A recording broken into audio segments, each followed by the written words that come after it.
Distortion. Primal.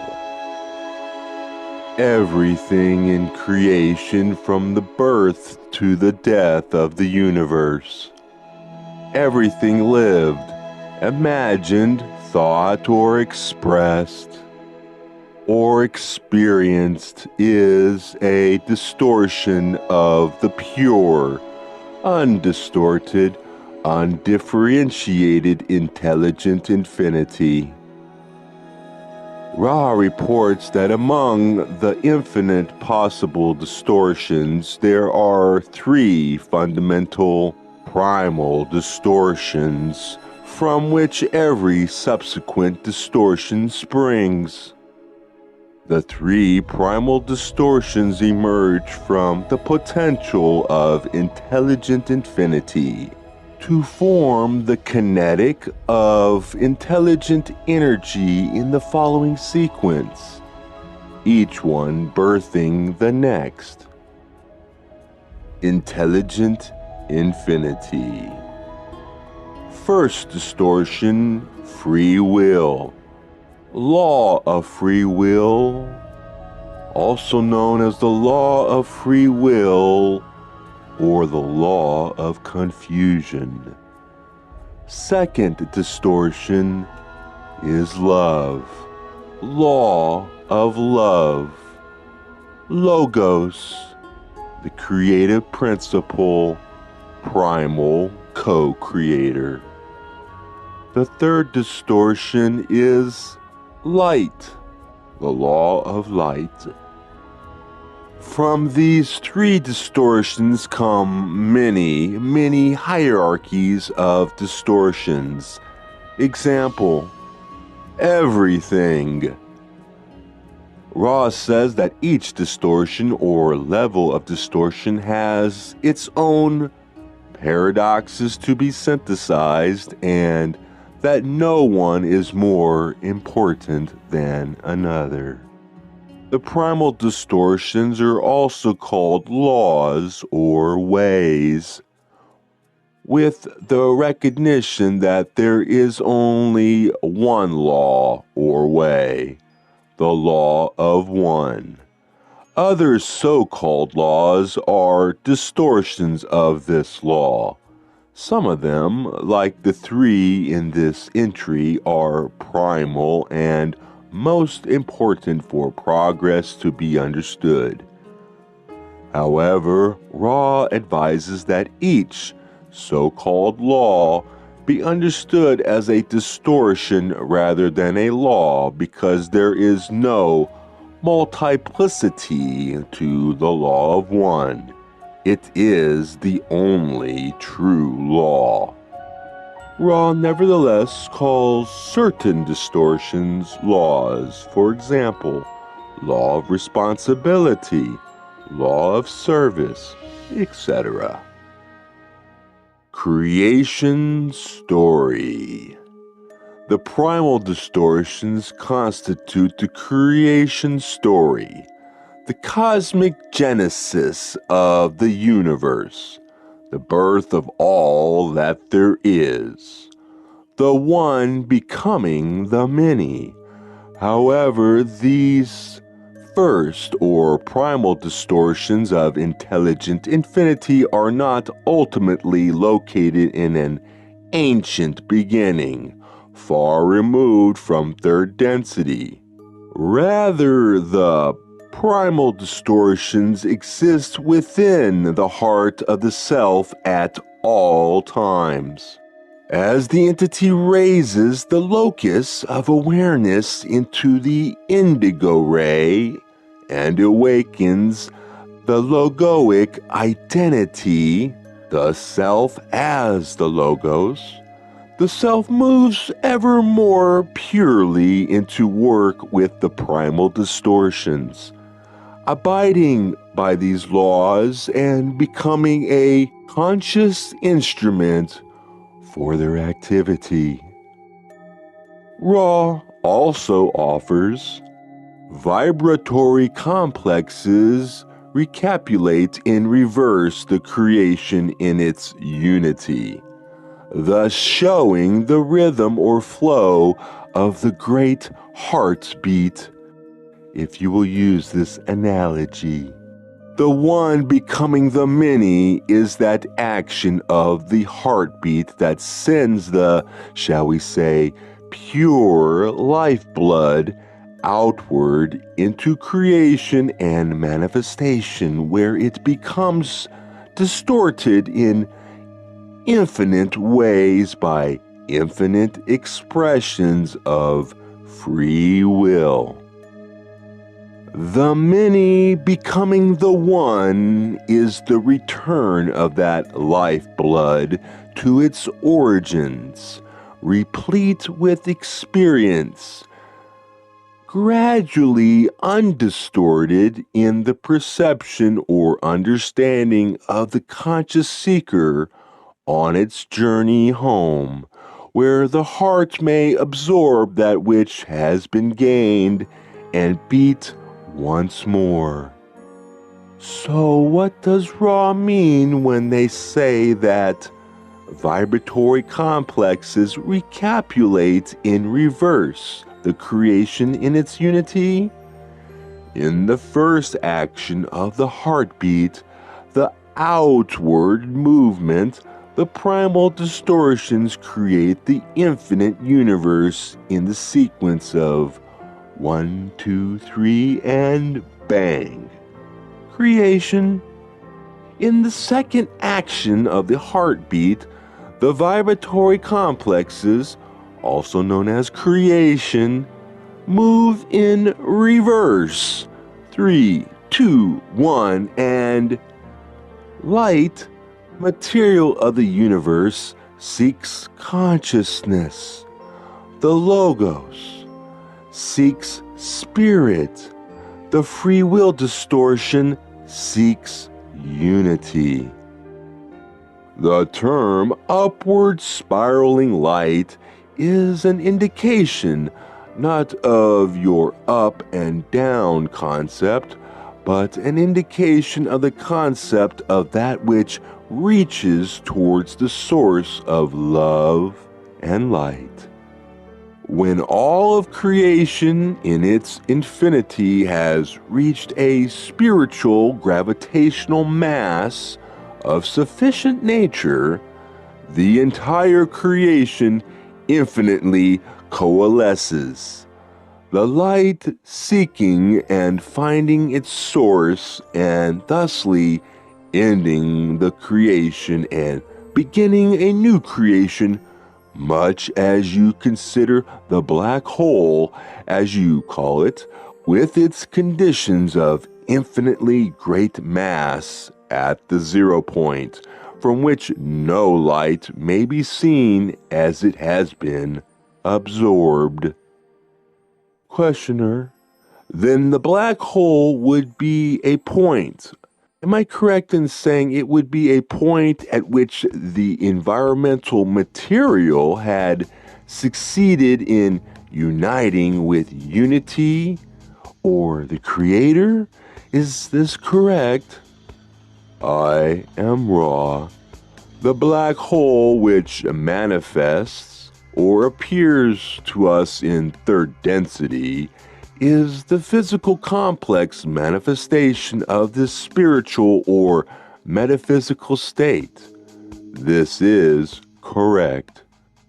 Here is a synopsis of the heartbeat, captured in one fascinating question and answer session. The concept of the white light of the sub-logos being prismatically separated and later, at the final chapter, being absorbed again is basically correct. However, there are subtleties involved which are more than semantic. The white light which emanates and forms the articulated sub-logos has its beginning in what may be metaphysically seen as darkness.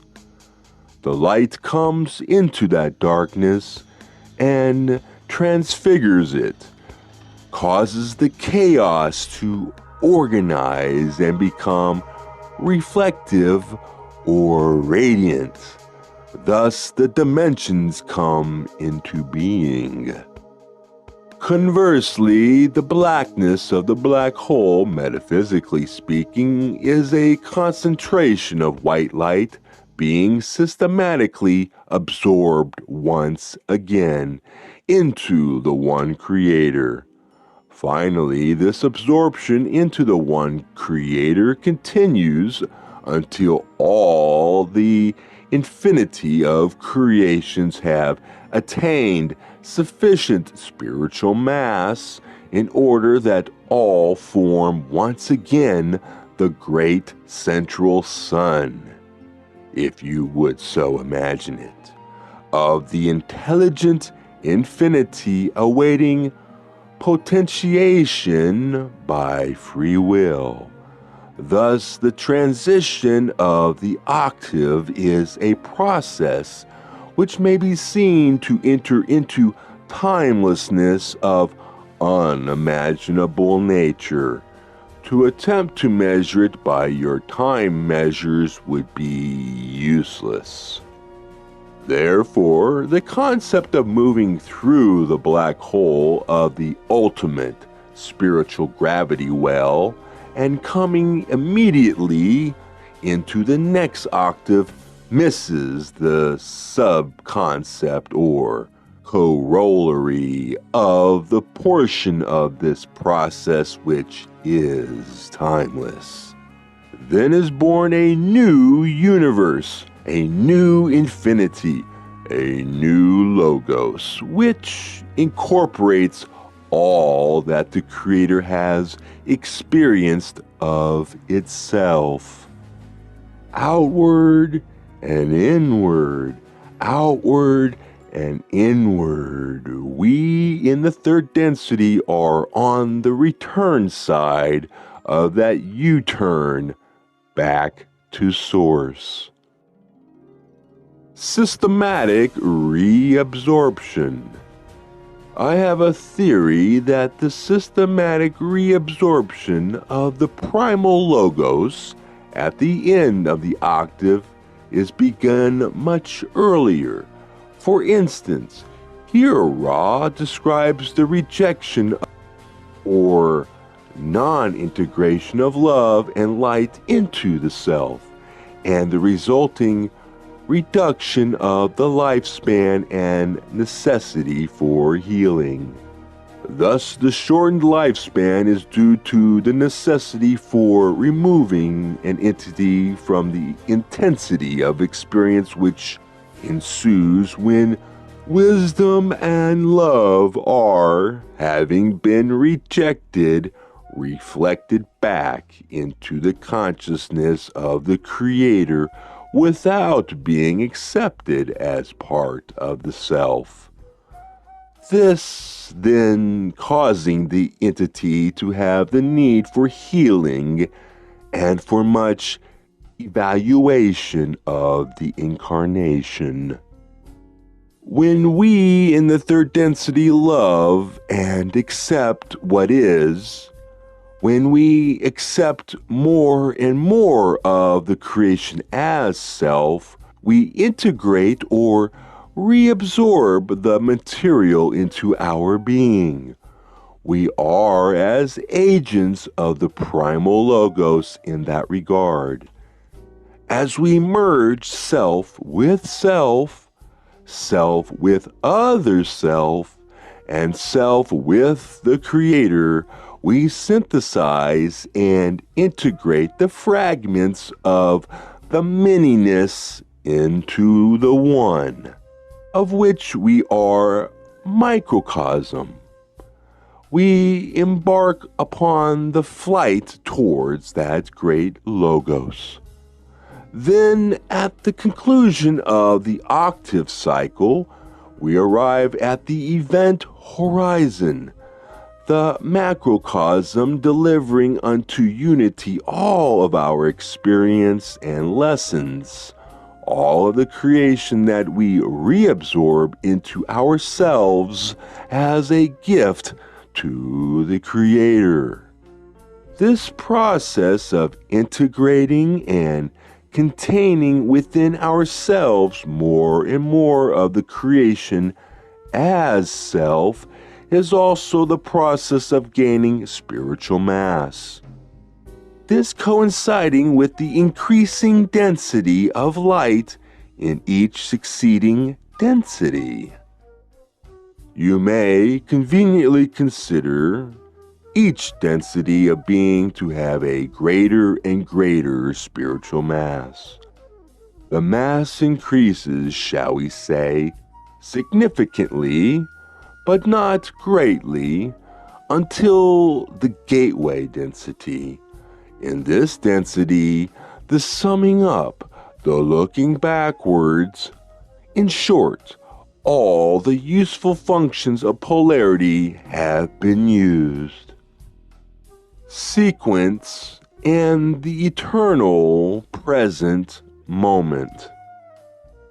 The main entry includes the sentence, "The three primal distortions emerge from intelligent infinity in the following sequence, each one birthing the next." The word sequence, a particular order in which events follow one another, seems to be the best term to apply here.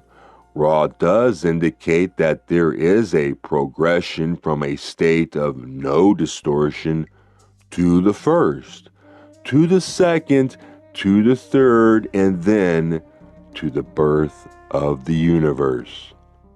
Yet, one must confront the paradox of simultaneously in the eternal present moment when considering these initial steps. Making a beautiful go at it, Diana writes, "The universe is one simultaneous present moment. In reality, nothing came before anything else. However, if we are to map the relationships that exist within the inherent structure of intelligent infinity's experience, we must use terms that convey causality or sequence. It's a bit like attempting to describe the rainbow that emerges when white light becomes distorted.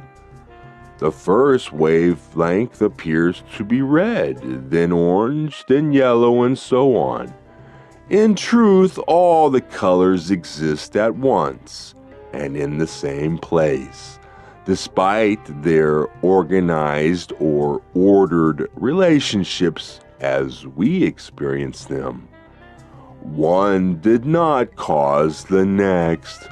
Yet none could exist without the reality of the other's unique configurations or distortions of the pure white light. And ultimately, for colors to seem to exist at all, they must be perceived by an observer who is itself distorted from the one into an illusionary state of separateness, so that there may exist both the observer and the observed.